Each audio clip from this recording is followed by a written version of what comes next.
تو ان کو Arabic expert کی ضرورت پڑتی ہے، یا ایسی کمپنی ہے جو جن کا ڈائریکٹ کمیونیکیشن ہوتا ہے عربک اسپیکر سے، نیٹو عربک اسپیکر سے مڈل ایسٹ اور نارتھ افریقہ میں، ویسٹ ایشیا اور نارتھ افریقہ میں، تو وہ بھی ہائر کرتی ہیں عربک ایکسپرٹس کو.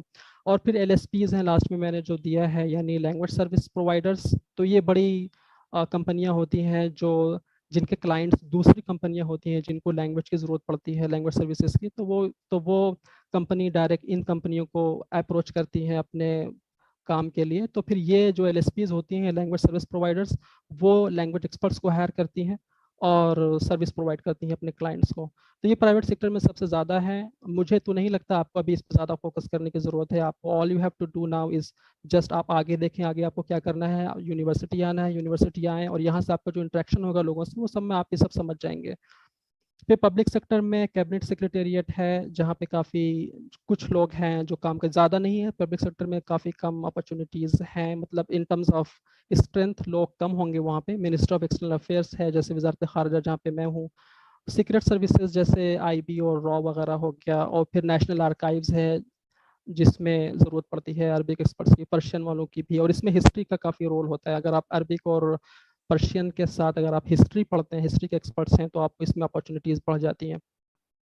پھر ہیں کچھ انسٹیٹیوشنس جن کو لینگویج ایکسپرٹس کی ضرورت پڑتی ہے. تھنک ٹینکس ہیں. تھنک ٹینکس مطلب کچھ آرگنائزیشنس جو ریسرچ وغیرہ کرتے ہیں کسی خاص ٹاپک پہ. تو اگر وہ مڈل ایسٹ اور نارتھ افریقہ پہ ریسرچ کر رہے ہیں یا انوالوڈ ہیں ان کے ساتھ کسی بھی طریقے سے، تو وہ لوگ ان کو کبھی کبھی ضرورت پڑتی ہے عربک ایکسپرٹس کی. جیسے ولسن سینٹر نام سے ایک تھنک ٹینک ہے امریکہ میں، ولسن سینٹر. تو انہوں نے، میں نے دیکھا کہ وہ کافی انٹرنشپس وغیرہ اور جاب وغیرہ آفر کرتے تھے عربک جاننے والوں کو. اور پھر ہے کچھ انٹرنیشنل آرگنائزیشنس اور ریجنل آرگنائزیشنس. تو کچھ تو انڈیا میں جیسے ڈائریکٹ کسی انٹرنیشنل آرگنائزیشن کا ہیڈ کوارٹر نہیں ہے، کچھ بہت کم ہے لیکن کم ہے. لیکن میں نیچے آؤں گا بعد میں بتاؤں گا کہ کون سی انڈیا میں بھی ہے. لیکن کچھ جیسے انٹرنیشنل آرگنائزیشنس کے آفیسز ہیں دہلی میں، جیسے عرب لیگ کا آفس ہو گیا، اور دوسرے آرگنائزیشنس کا آلکو اور آرڈو. ایک دو ہیڈ کوارٹر بھی انڈیا میں ہیں، جیسے آلکو ہے Asian African legal consultative organization جن کو ضرورت پڑتی ہے عربی کی کبھی کبھی. اور آرڈو ہے، وہ ہے African Asian rural development organization. تو یہ دونوں جو ہیڈ کوارٹر دہلی میں ہیڈ کوارٹر ہیں، انڈیا اس کا ممبر ہے اور یہاں پہ دہلی میں ان کا ہیڈ کوارٹر بھی ہے. تو میں نے کچھ ساتھیوں کو دیکھا ہے جو یہاں پر جاب کرتے ہیں ایز این عربک ایکسپرٹ. اور انسٹیٹیوشن کی جہاں تک بات آتی ہے، تو اگر آپ کبھی جیسے نیوز ہی پڑھیں تو اس میں پتہ چلے کہ کوئی انسٹیٹیوشن ہے، جیسے ضروری نہیں ہے کہ آپ ہمیشہ اناؤنسمنٹ ہی دیکھیں جاب کے لیے، بلکہ آپ خود سے نیوز وغیرہ پڑھتے ہوئے فگر آؤٹ کر سکتے ہیں کہ عربک کی ضرورت کہاں کہاں پڑ سکتی ہے. تو جیسے میں ابھی ایک آرٹیکل پڑھ رہا تھا دا واشنگٹن پوسٹ میں. وہ آرٹیکل تھا کہ فار ایگزامپل سعودی عربیہ میں جو مدارس کا، اسکولس کا جو نصاب ہے، اس میں کافی ایسا کنٹینٹ ہے جس میں ہیٹریڈ ہے دوسری کمیونٹیز کے لیے، دوسرے مذاہب کے لیے. تو کچھ ہیں ایسے انسٹیٹیوٹ جو مانیٹر کرتے رہتے ہیں کہ کہاں پہ کیا پڑھایا جا رہا ہے. کچھ ایسا تو نہیں پڑھایا جا رہا جس سے بچوں کے اندر کافی ہیٹریڈ پیدا ہو جائے اور ایکسٹریمزم پیدا ہو جائے. تو ان کو بھی عربک ایکسپرٹ کی ضرورت پڑے گی مانیٹر کرنے کے لیے. تو اس طرح کے انسٹیٹیوشنس بھی ہیں جن کو عربک ایکسپرٹ کی ضرورت پڑ سکتی ہے. تو میں نے کہا کہ اگر آپ خود مطلب اخبارات پڑھیں تو اس میں سمجھ میں آ سکتا ہے کہاں کس کو عربی کی ضرورت پڑ سکتی ہے. پھر ہے مسلینیس میں، متفرقات میں. اس میں جیسے ٹیچنگ ہے، مینٹرنگ ہے. جو عربک سیکھنے والے ہیں ان کو آپ کو پڑھانا، چاہے وہ کسی بھی لیول پہ ہو. کبھی کبھی انڈیویجول لیول پہ بھی لوگ عربک پڑھاتے ہیں اپنے اسٹوڈنٹس کو. میڈیکل ٹورزم ہے. اور پھر انٹرنیشنل ٹریڈ ہے.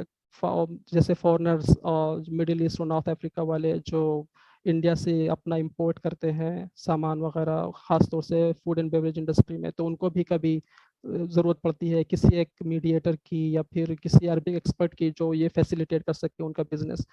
تو یہ میں نے شارٹ میں 4 کالم بنا کر کے آپ کو پیش کر دیا کہ کہاں کہاں عربی کی ضرورت پڑ سکتی ہے. یہ تھا آج کا مطلب میرا تھوڑا سا ایک خاص ٹاپک کو لے کر کے کہ اس میں آپ کیا کیا کر سکتے ہیں.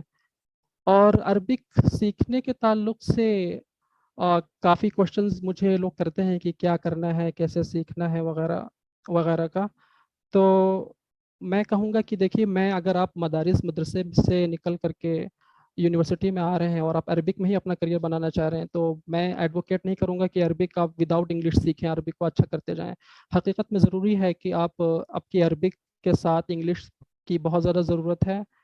اور بغیر انگلش کے عربک کا فائدہ نہیں ہوگا آپ کو زیادہ آج کی جاب مارکیٹ میں. انفیکٹ آپ اگر انگلش سیکھیں گے تو آپ کو خود آپ کی وہ بڑھ جائے گی, آپ کی خود عربک کی سمجھ انگلش کو پڑھنے کے بعد کافی اچھی ہو جاتی ہے. اس کے میں اگزامپل بھی دے سکتا ہوں. جیسے عربک میں جیسے مدرسے میں جب پڑھتا تھا عربک, تو اس میں عربک میں آرٹیکلس وغیرہ میں مترادفات کافی یوز ہوتے ہیں, کیونکہ عربک اپنے آپ میں ایک فلاوری لینگویج ہے, بہت مزخرف اور منمق ہوتی ہے, تو کافی مترادفات ہوتے تھے, وہ سب کا مطلب مجھے سیم لگتا تھا. فار ایگزامپل جیسے لفظ ہے ارتحاد, حمزہ ضاد تو ہا الف دال, ارتحاد. اور اسی کے ساتھ جیسے ظلم ہے, جیسے جیسے ایک عبارت میں آ گیا المرتحدین والمنکوبین والمظلومین والمقہورین, تو وہ سب کے سب مترادف لگتا ہے. لیکن جب انگلش ہم نے سیکھا تو مجھے پتہ چلا ارتحاد وہی ہے جو مطلب پرسیکیوشن ہے. پرسیکیوشن بہت اسپیسیفک ورڈ ہے, تو اس وہی ارتحاد ہے. ہر طرح کا ظلم اجتہاد نہیں ہو سکتا. تو فار ایگزامپل پرسیکیوشن یہ ہے کہ کسی بھی کوئی مائنورٹی گروپ ہو کسی کنٹری میں, ریشیل, ایتھنک یا ریلیجیس, پولیٹیکل ڈیسیڈنٹس, ان کو مطلب ستایا جا رہا ہو, کچلا جا رہا ہو, تو اس کو پرسیکیوشن کہتے ہیں. تو پرسیکیوشن کے لیے ورڈ ارتحاد ہے. تو یہ اس بات کی اگزامپل ہے کہ ضروری ہے کہ آپ انگلش ساتھ ساتھ ضرور پڑھیں, تاکہ خود عربک میں جو ٹرمز ہیں, ٹرمینالوجیز ہیں جو آپ سیکھتے آئے ہیں, ان کا بھی کنسپٹ اور کلیئر ہوتا جائے گا آپ کا. تو یہ ضروری ہے, انگلش ضروری ہے عربی کے ساتھ پڑھنا. اور ایک اور بات یہ ہے کہ ووکیبلری بلڈنگ پہ کافی لوگ باتیں کرتے ہیں. تو میں کہوں گا کہ ووکیبلری سے زیادہ امپورٹنٹ ہے کہ جیسے انہینس کرنے کے لیے ووکیبلری یہ ہے, اہم چیز یہ ہے کہ آپ اپنا ریڈنگس کو ایکسپینڈ کیجئے. زیادہ زیادہ ریڈنگس ہوں تو ووکیبلری زیادہ اچھی ہوگی. کہا جاتا ہے, ایکسپرٹس کا یہ کہنا ہے کہ کوئی بھی نیا ورڈ جو آتا ہے اس کا جب 8 مرتبہ انٹریکشنس ہوتے ہیں تو آپ کی میموری میں وہ نقش ہو جاتا ہے. تو مطلب ہمارے رواج تو یہ ہوتا تھا ہمارے وہاں کہ ہم ایک لمبا لسٹ بنا لیتے تھے ووکیبلری کی, اس کو رٹا کرتے تھے. لیکن اب پتہ چلا ہے کہ یہ تو صحیح اپروچ نہیں ہے. صحیح اپروچ یہ ہے کہ آپ دونوں لینگویجز میں, آپ کی جو ورکنگ لینگویجز ہیں عربک اور انگلش, اس میں زیادہ سے زیادہ پڑھتے رہیں. تو اس طرح سے آپ کا صحیح الفاظ کا جو صحیح کنسپٹ ہے وہ سمجھ میں آئے گا. ادروائز کیا ہوتا ہے کہ ضروری نہیں ہے کہ ہر ورڈ کا ایگزیکٹ ایکویلنٹ دوسری لینگویج میں موجود ہو. تو کبھی کبھی یہ ہوتا ہے اسٹوڈنٹس خالی ٹرانسلیشن اور ٹرانسلیشن کی کتابیں پڑھتے رہتے ہیں. تو ٹرانسلیشن کی کتابیں پڑھنے میں یہ ہوتا ہے کہ ہر ورڈ کا ایک ایکویلنٹ آپ کو رٹا دیا جاتا ہے. تو ضروری نہیں ہے کہ وہ ایکویلنٹ ہر کنٹیکسٹ میں صحیح ثابت ہو. وہ اسی وقت آپ کو پتہ چلے گا جب آپ کا مطالعہ زیادہ سے زیادہ ہو.